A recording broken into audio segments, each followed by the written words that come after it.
নমস্কার বন্ধুরা, আশা করি তোমরা ভালো আছো। আমার চ্যানেলে তোমাদের স্বাগত জানাচ্ছি। আজকে আমি তোমাদের এক্সেলের একটা সুন্দর টিপস নিয়ে এসেছি। সেটা হলো কিবোর্ড ইউজ করে কি করে তোমরা এক্সেলে প্লাস করবে, মানে টোটাল বার করবে।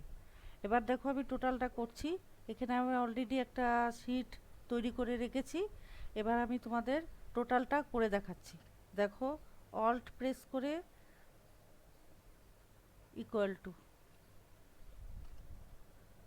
এন্টার, অল্ট প্রেস করে equal to enter, alt press করে equal to enter, alt press করে ইকুয়াল টু এন্টার।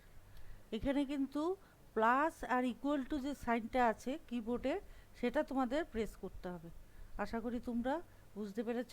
আমার ভিডিওটা যদি ভালো লাগে তোমরা কিন্তু লাইক এবং সাবস্ক্রাইব অবশ্যই করবে।